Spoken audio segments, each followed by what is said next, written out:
Interesting.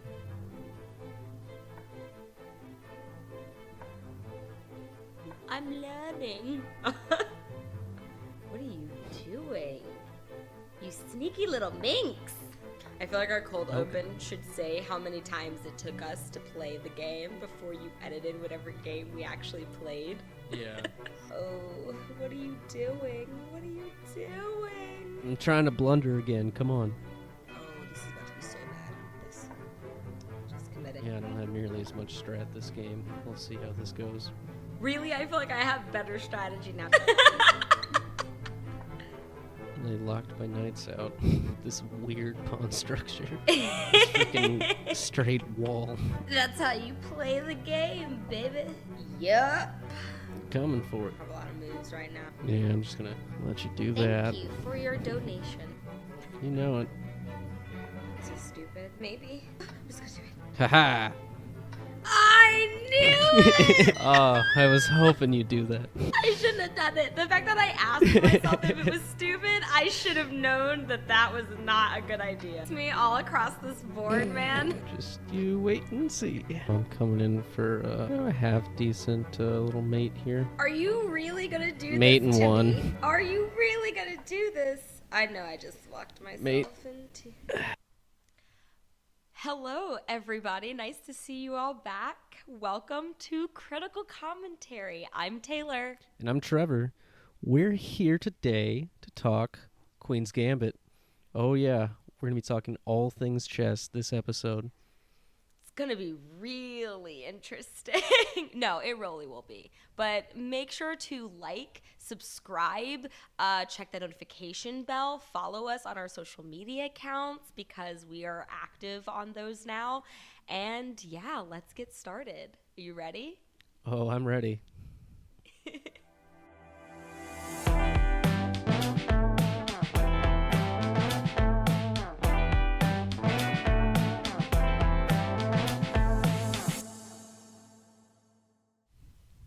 Okay, so Trevor, what was your overall opinion of the Queen's Gambit? What did you like about it, dislike, everything in between? Well, first I got to say, I really love this show. It kind of took me by surprise. You know, there's just so much depth to the characters, really. And seeing, like, real like, expert-level chess being played and portrayed in this in the show, it does so much for the game itself and the community around it. Oh yeah. So I actually did a little bit of research. So it was based on a novel. I actually thought it was a biopic. And I found myself being like, I need to know who Beth Harmon is. I need to know if she's still alive. And it's a fiction. It's a piece of fiction. It was written by Walter Tevis. Tevis. I apologize if I butchered his last name. But what I thought was interesting, it's directed by Scott Frank and Alan Scott. So this is a heavily male-oriented show and source material. Yeah. But it's actually very feminist and very almost... I don't want to say praising of the female characters. Like, we obviously know that the female characters are flawed, but Yeah. they seem to be a lot more smarter, talented. You can tell me if I'm, speaking out of turn, but... No, I think they really, really throw some hard sexism into the plot and address it head on. And that's important. Yeah. It is important. I really liked that. I was very taken back by Alma, being a classically trained pianist. Jolene is in law school and she's having an affair with one of the partners so that she can get a leg up. And I know that, that's a controversial thing, but... That's her. That's her time, personality. That's... Right? Jolene's gonna do Jolene. Jolene's gonna do Jolene. Yeah, exactly. And I don't know. As someone who is studying mental health, I felt like there was a really good exploration on not just being a savant and an addict, but just being human and kind of where addiction originates from. You know, we see that Alma is in this really dead end marriage, and Alston is really not giving her any attention. It seems like he almost has disdain for her, but she is. I mean, I found Alma to be probably my favorite supporting character. Yeah, she definitely. She's such a flawed person, but just wears it proudly, you know? Yeah. And she's a really chill mom, you know. When Beth goes and parties with those college students from the local community college, I just, the whole time I was sitting there going, my mother would not have been okay with that. She would not have been okay with that. She would have been, you need to bring your so-and-so butt home. Now, you are 16, 17 years old. No. Yeah.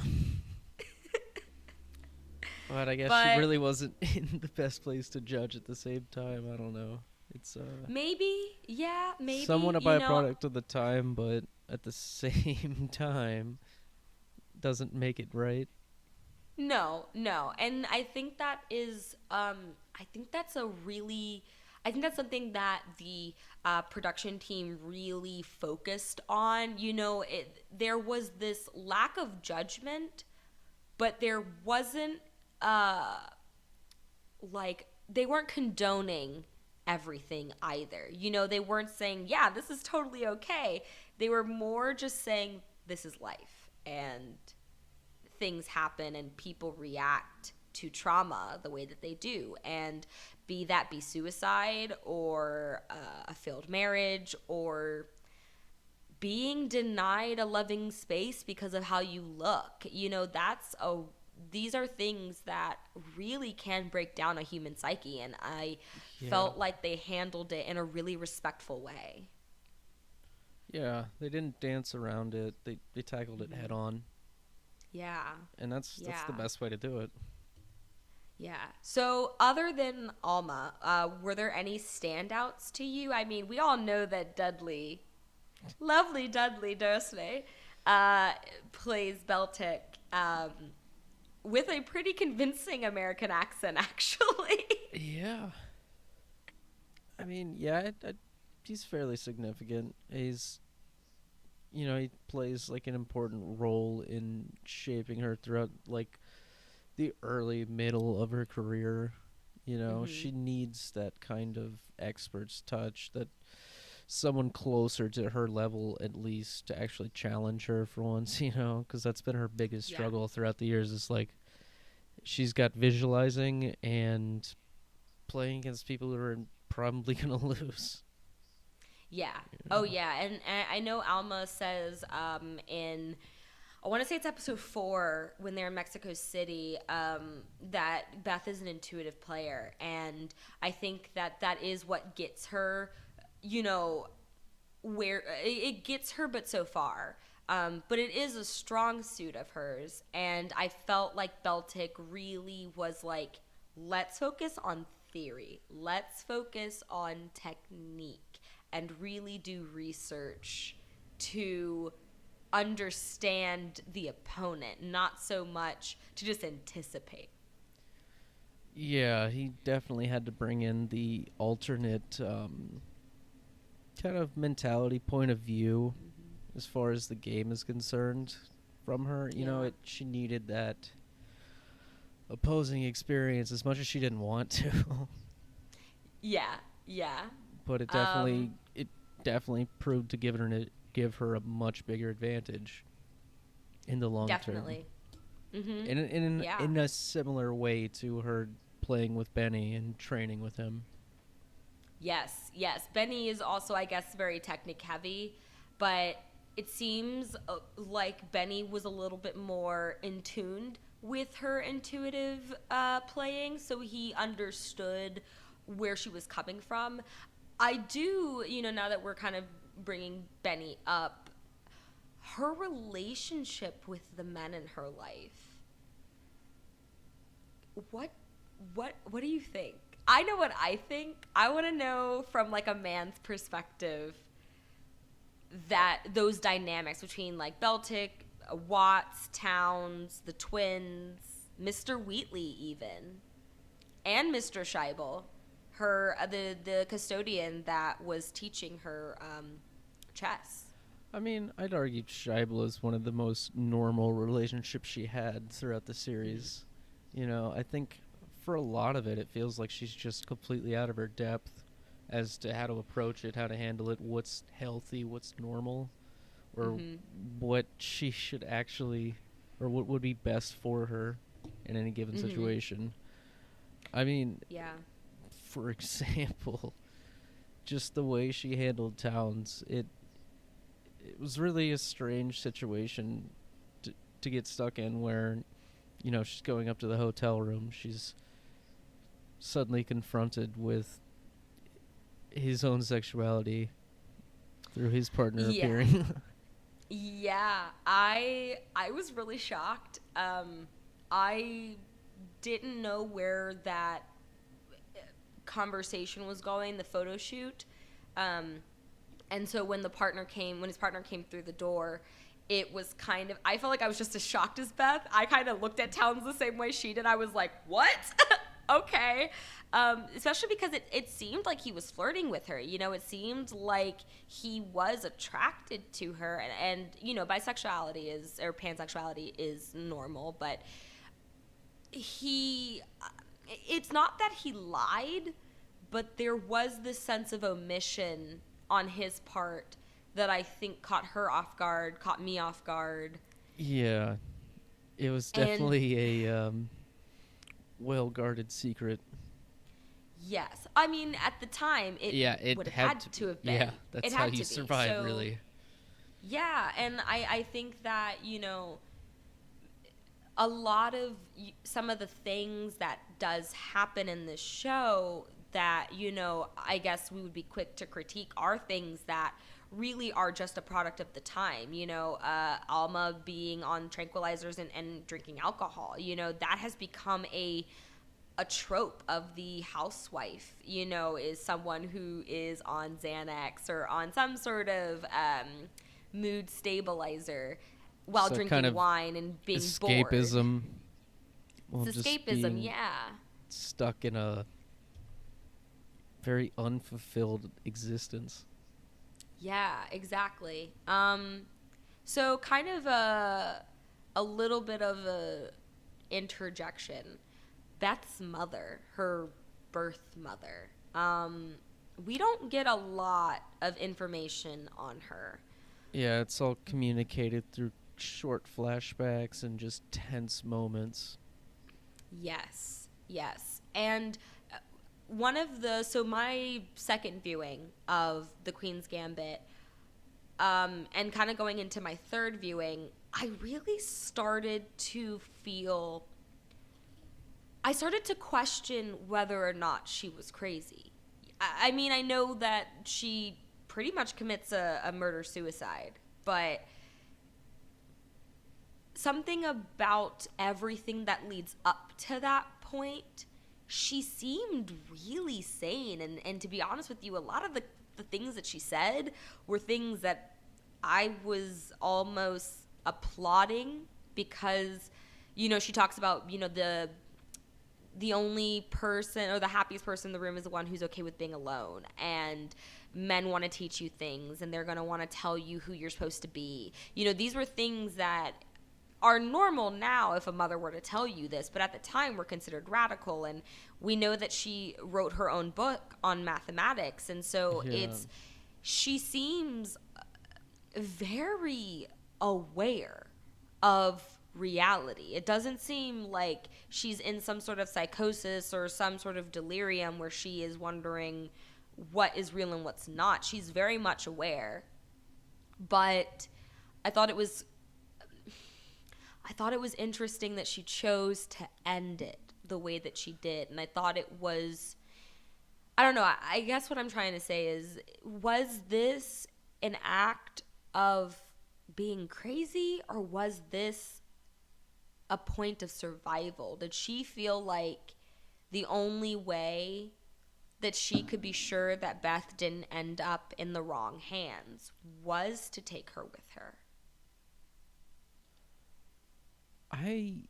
Initially upon watching it, I thought, or I felt like it was more just her mother feeling trapped and just completely backed into her corner, like it was a panic move, you know?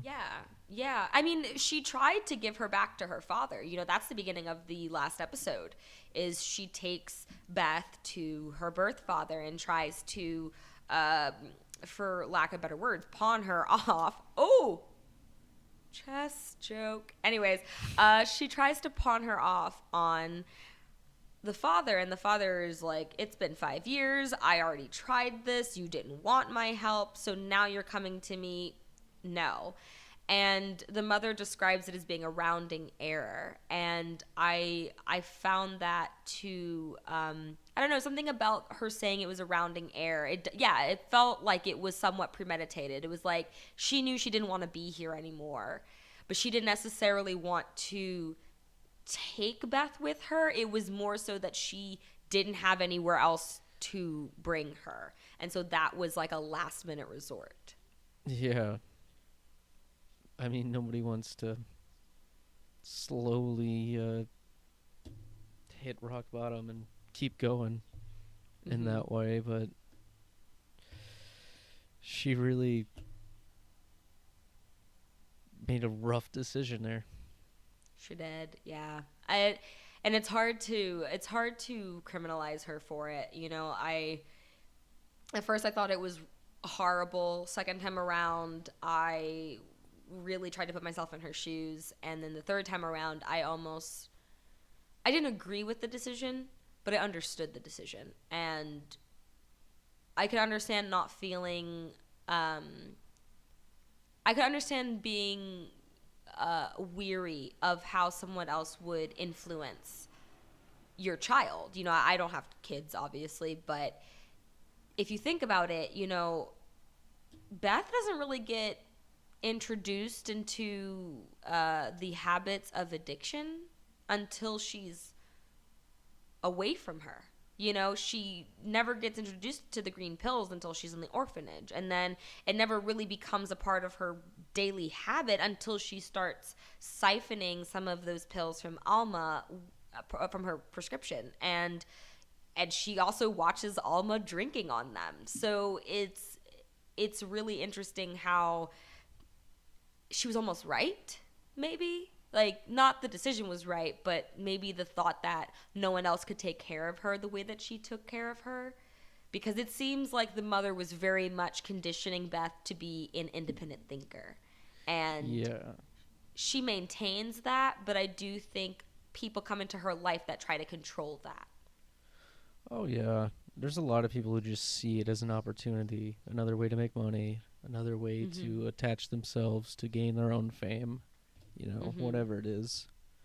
But of course, at the same time, there's plenty of people in this plot, at least, that are actively trying to do good by her. Yeah. Yes. Oh, I don't think anyone in her makeshift family was trying to harm her, but I do think that some of their motives were personal. Like Beltic moves in with Beth after Alma dies, and she inherits the house, and they develop a sexual relationship for a bit, but he saw her pills before he kissed her. And it's not until he decides to move out because she doesn't feel the same way for him that it becomes a problem. Now he wants to bring up the pills. Now he wants to call her out. And Benny does it earlier, but I do think that Benny tried to control her a lot more in a more aggressive manner than like Beltic did. I think Beltic thought by loving her, he could change her, and Benny does not seem that altruistic. Benny, I almost feel like just came from a place of pure narcissism. Just like, I am your only Yeah. hope, so you need me. You have no Yes. other choice. Like, Yeah. Yeah. So I know that you are the of the two of us, the chess aficionado. I can't talk. um, what in regards to gameplay? What did you like about that? I know you said that you felt like this was the most advanced uh, chess show, or just in showing how chess works. yeah, I mean, outside of like what are clear biographies where they can directly pull the exact games and all from grandmasters playing, yeah, I mean, for a fictional or a fiction-based series, this is really good, accurate portrayal. I mean, you got some complex middle games going on here. Oh yeah, and I know the book was actually when it was released. One of the main critiques, or not critiques, but what is it? Accomplishments that people were saying that this book achieved was that it was heavily researched and almost accurate to the T. You know, I think the only difference is that maybe the main characters that we see playing didn't exist, but that doesn't mean that the people that they mention, all the grandmasters that they talk about and reference during research episodes, aren't real. Yeah, absolutely. So yeah, we were talking about the techniques used in chess, and so let's kind of go more specifically to Beth. So we already know she uses the Librium pills to visualize the chessboard. And that's how she also kind of plays out moves in her head. But you also kind of brought up earlier the switch ups that she does. Yeah, so you'll see this in pretty much all of her games, really, where she feels challenged or falls behind at a certain point. I mean, her mid game is described in the show as weak, but at the same time, when it really counts, she finds these moments where she's just visualizing at this incredible pace, just analyzing scenario after scenario after scenario. And she comes out with these ridiculous moves that just destroy her opponents. Oh yeah, I mean, so I'm trying to think of some really important switch ups that she does where she like steps away from Well, the board. Towns, I would say, is the first or the biggest one at first. Yeah, that is the biggest one. Um, and I think, And even um, Beltic. yeah, but to say Beltic, I feel she does a switch up on him as well. I'm I wonder if it's because, and you can tell me if I'm wrong because my memory's a little fuzzy, but it seems like every time she leaves the board, she always has an interaction with someone before she comes back, and it's something about that interaction that puts her back in her game mode, Like or she just needs to center herself every time, I guess. yeah, I think that's really, I think that's interesting how, we played a 10-minute chess game, but I mean, these games go on for hours, right? Isn't it Yeah. about 90 minutes is like a average chess game? Yeah, So around there. that's, yeah, so that's, I mean, that's a lot of time to be anticipating people's moves and thinking about your strategy. And I can imagine that taking that step away is really helpful for her. But I also wonder if, I don't know, her relationship to chess is so weird because I feel like there's a destructiveness to her in relation to chess as well.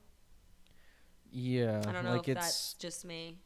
it's such a huge priority to the point where she will do anything it takes to get better. And Yeah. even when it's literally pulling herself under, like, Yeah, yeah. I mean, I know episode 6 is just a full spiral attack of her going into a really dark place after Alma's death and the Borgov loss. And I think I don't know, it's kind of like it's hard to articulate, I guess, her relationship with Borgov, because I feel like some of it is really arbitrary. You know, I feel like a lot of the pressure that she puts on herself and the stress that she ends up developing in relation to trying to beat him is really, I can't tell if it's something towards herself or him specifically, because we don't really get a lot of character development from him. Yeah, absolutely agree. And I think a big problem there is that she just has this huge concern, or she has to have this huge concern for her own public perception, to a degree at least, when she's really focused. You know, and it's really, Yeah. you know, everything in the game, out of the game. It's all like a huge mental toll for her. Yeah. There's when she's in Las Vegas for the championship, when she plays Benny Watts, and they end up, I guess, tying, and they tie at the end of that game. There's a moment where she's talking to Alma, and she's just like, I didn't want him to think I played the way he anticipated me to play. And I wonder if some of the way that she approaches chess has to do with kind of what we were talking about before, just these women who are intelligent, they are talented, kind of being in this man's world and trying to navigate themselves within this man's world, and sometimes that ends up being through unhealthy coping mechanisms. Yeah, I mean, it's got to be tough always being the underdog there. Yeah. I don't even know if chess is even as integrated now as it was then. Is it? I feel like it still is somewhat of a man's game. Yeah. It's gotten better, but I don't know the statistics, but Yeah, I don't either. We should have done research. and speaking of that, like, feminine and just perspective and dealing with the world at large, you know, Cleo really presents like an opposing personality there. Cleo. A lot of things to say about her. I don't know. I wanted to like her. I found her to be a very negative influence, and I think that is like some of the reasons why I ended up hating her as a character. Because, you know, like we were talking about before, you know, the women that are in her life before her are women who are trapped, and Cleo is the antithesis of that. You know, she's, as she says, a vagabond. She travels, she lives almost radically for her time as a model. But it's interesting, the conversation that she and her have in the kitchen in New York, where she talks about how models are only what you put on them. They, you know, she's like, there's no mystery in a vacant lot until you put something interesting on top of it, and that's models. And I couldn't tell if this was her trying to get under Beth's skin, because she also said that she couldn't be a model because she was too smart. Yeah. So I don't know. Double-sided compliment, you know. Yes, and I don't know if that's because, like, she's a model and she's French. Her worldview is very, very negative, and I kind of wondered if maybe she saw, because she's there while she plays the simultaneous speed chess with Benny and then those two other friends that Cleo came with. I wonder if her watching her play so well sober, I wonder if that spurred a little bit of jealousy on her end, because when they go to Paris and she calls her up from the hotel lobby, Places. Oh, hi, I just so happened to be downstairs. I Not a just so plan. happened to also want to get a drink downstairs even though you've already told me no, I'm trying to prepare for my game in the morning. I felt like it was a bit of a setup. I felt like she wanted her to not do well, especially because when she's playing Borgove afterwards, there is a moment where it cuts to Cleo and she just gingerly sits in her seat, and she doesn't look as disheveled as Beth. She doesn't look as hungover as Beth, and Yeah. I felt like there was a gotcha moment there. Yeah, I could see it. But yeah, as far as Cleo, I could totally see it being just this ploy to force her into failure so she can be there to pick her back up and kind of just bring this whole codependence into the picture. Yeah, and I think even Beth noticed that. I think when Beth sees her, it's almost her realizing where she went wrong, because she's sitting there and she's gobbling copious amounts of water during a 2-hour game maybe, and it became really obvious to the hotel staff, even some people in the audience. If you were like looking and paying attention, they were all going, this girl is a mess. I mean, she's great, but she's a mess. And I think Beth realized that, kind of what you were saying before, this public image of herself, she wanted to control that narrative of how people saw her. And I felt like in that moment that facade slipped, and it wasn't because she wanted it to. It was done without her consent. And I think that's why you never really see Cleo after that scene. She doesn't appear anymore. You don't see her calling anymore. It was a very fleeting moment. Yeah, she definitely recognized what she did at the end there and knew that was her cue. So let's go ahead and talk about the Russians. I guess more specifically how they played chess and kind of compare and contrast against the American way of playing chess. Initially, obviously, there's like such a bigger like national support and interest in the actual game itself. Mm-hmm. And all I feel the like biggest chess players. in America is a dweeb thing. It's such a niche sport. I guess sport activity. I'm not sure like what it constitutes as, but I feel like it's not revered on the level that it is in Russia, at least in the show. Yeah, absolutely. Like it's definitely at a level of just Olympic sports, of national sports, that whole thing.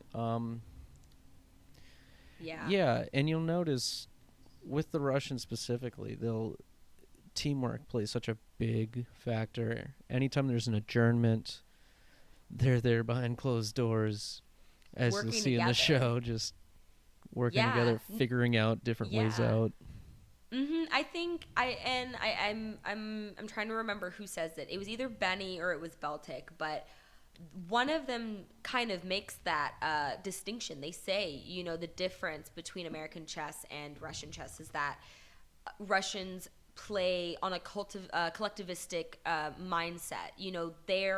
Their win is not so much based on the individual, but on a teamwork focus, whereas Beth is very much, it's only me, it's my failures, it's my wins, and that's it. And I think it's interesting how at the end they show all of the people that she has met in the chess community.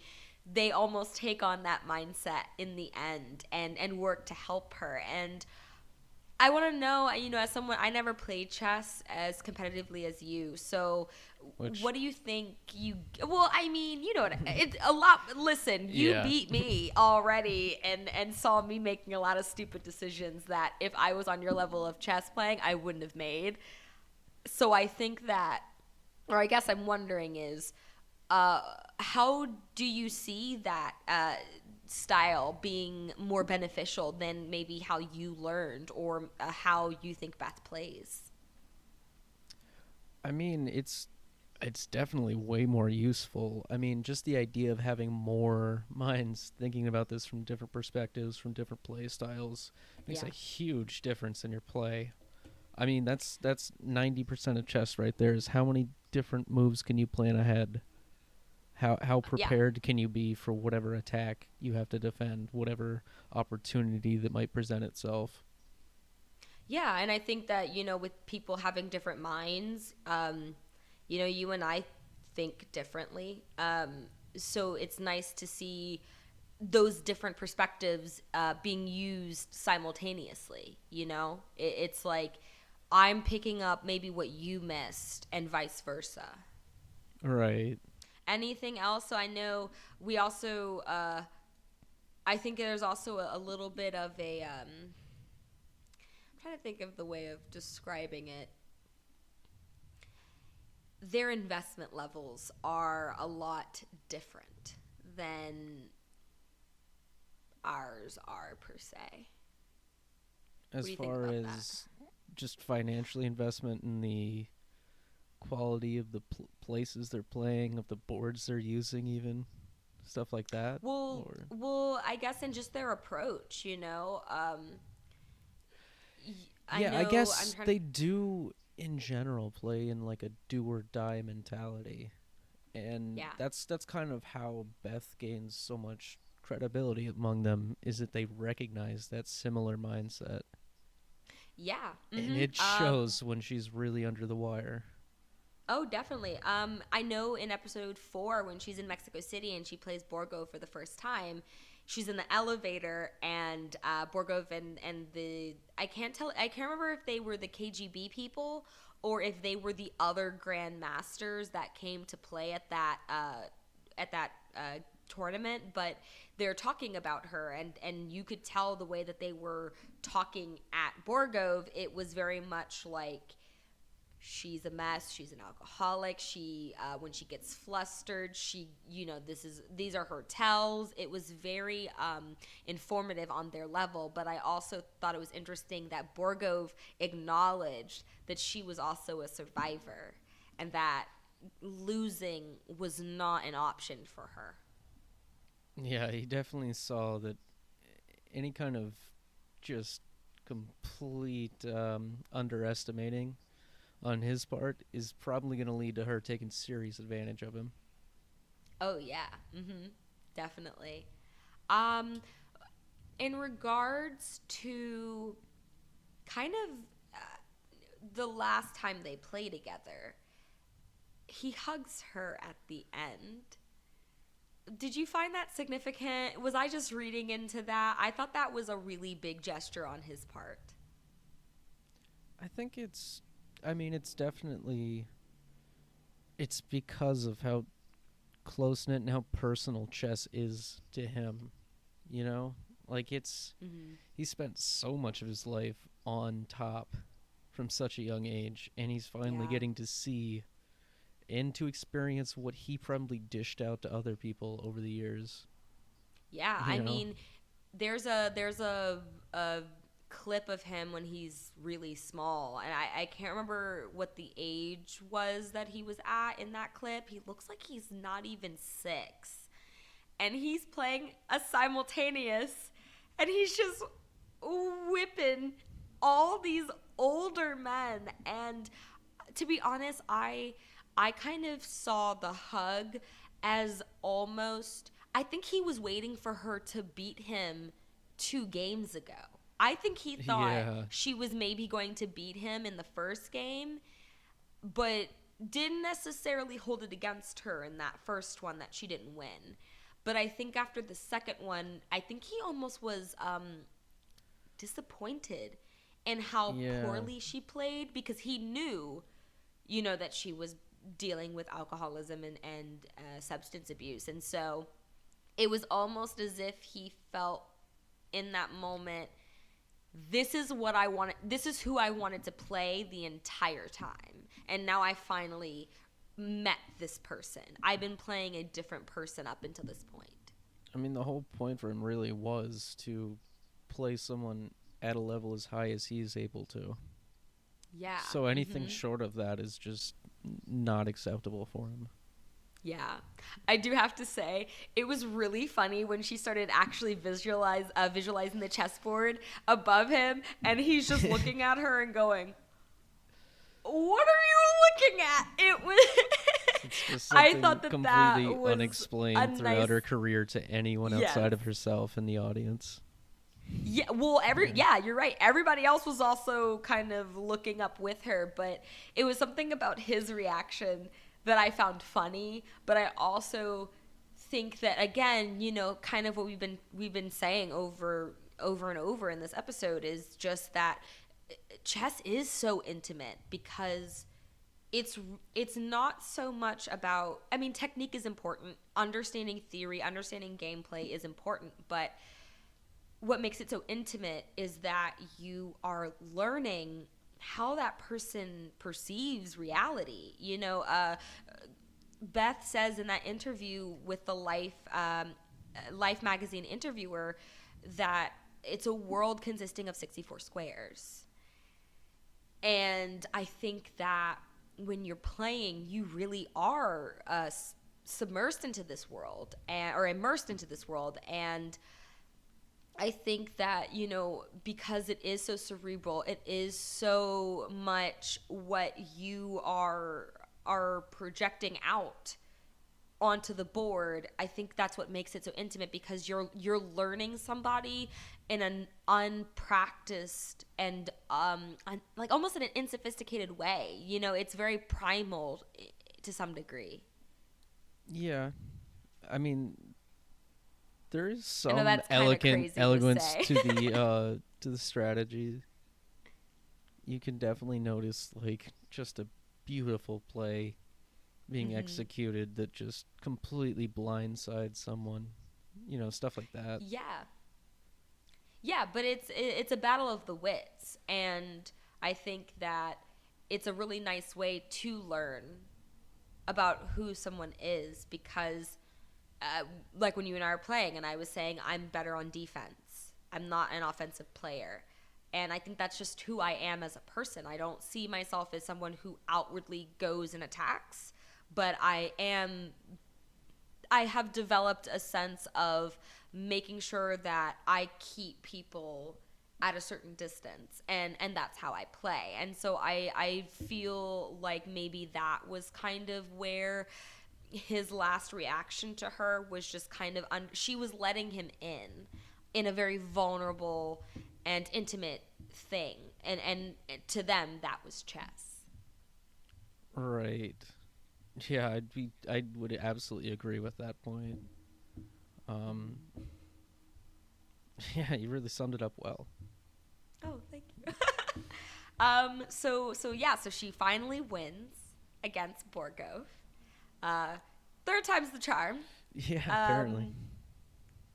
And actually, this is me being a wardrobe fanatic. I love looking at costumes because I do think that costumes really do tell you about the characters. You know, I just finished watching Schitt's Creek, and Moira Rose, the matriarch of that family, is really expressive in how she dresses. And I thought it was interesting that they chose to make Beth wear black for most of her time in Russia until she has her adjournment with Borgo for the last time, and she's wearing white.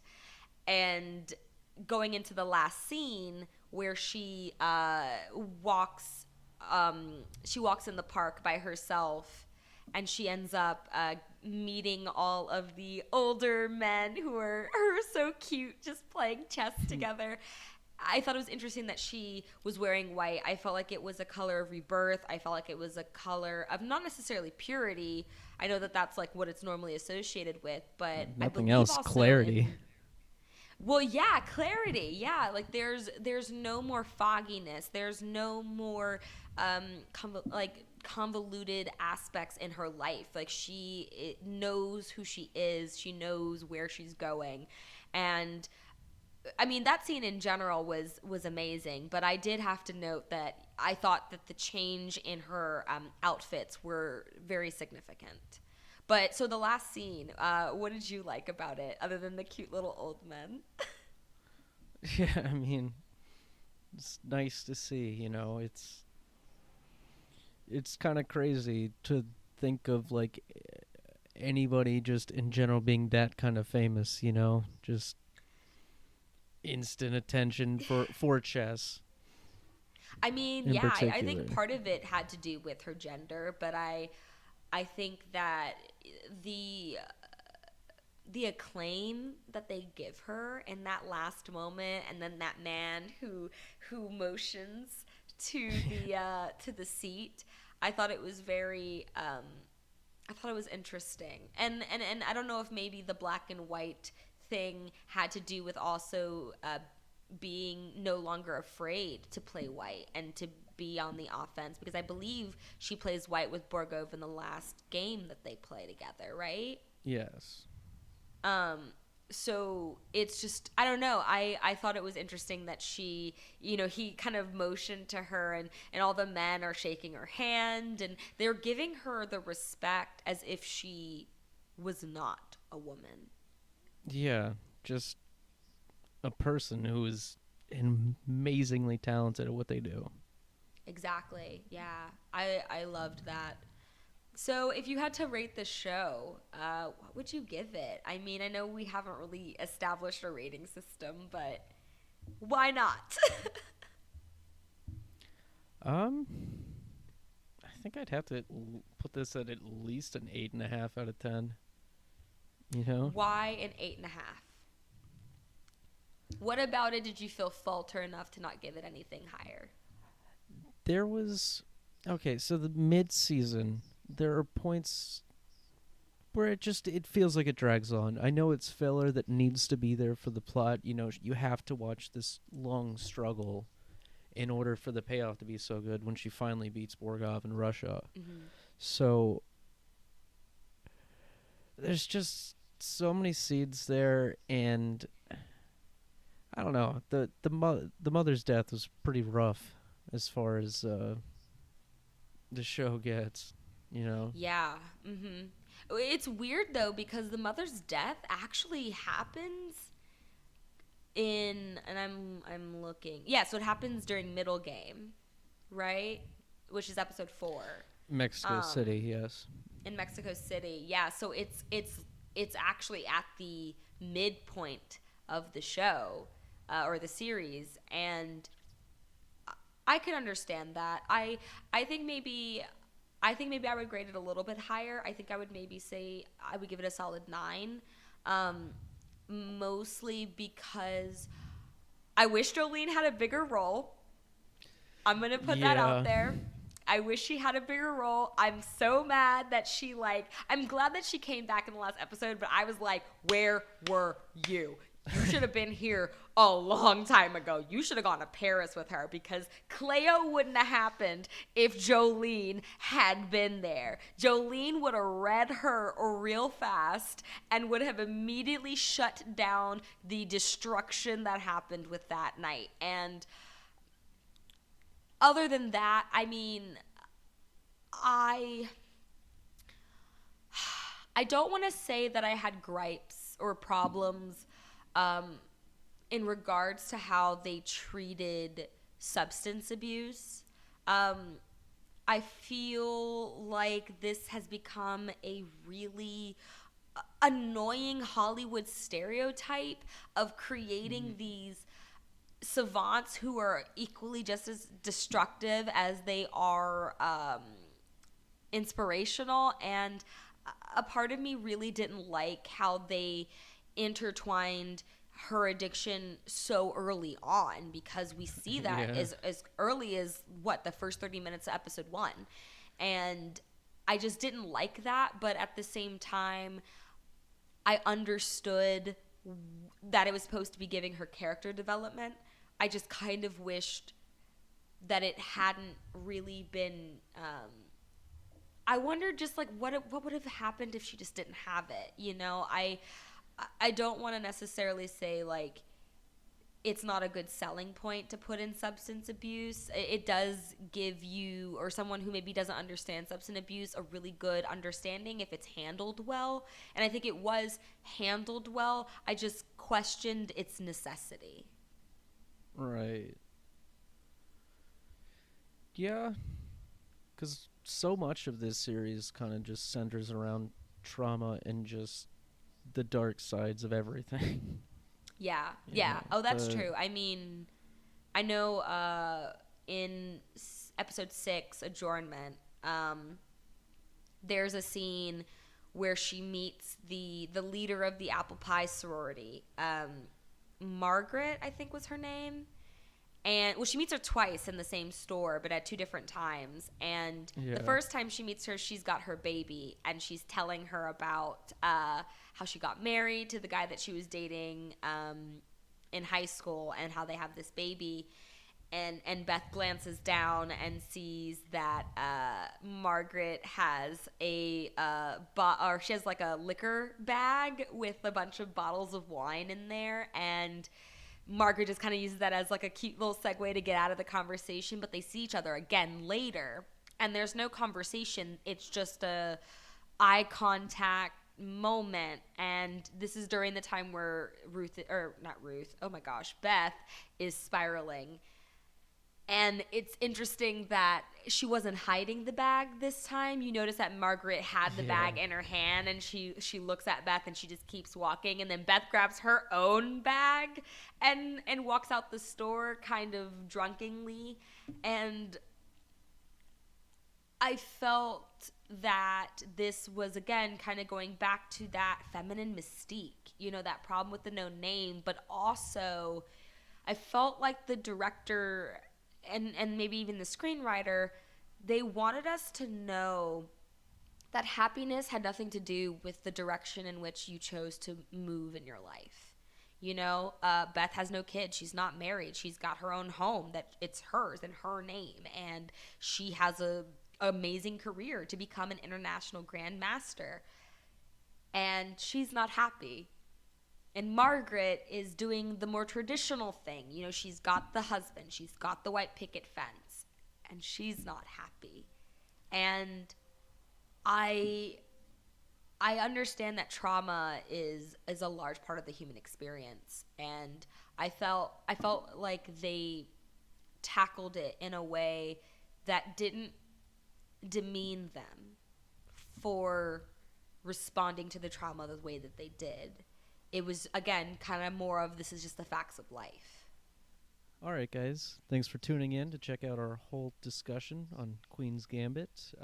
Don't forget to like, comment, subscribe. Click that notification bell. Do it.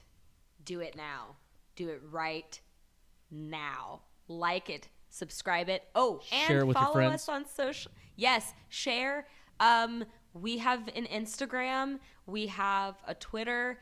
It is at Critical Com with 2 M's TV. And yeah, I hope you guys enjoyed our video. Please let us know if there's anything that you want us to be covering. We will be talking about some very juicy stuff coming up in the next few weeks. So please make sure to tune in. And bye, guys. Bye.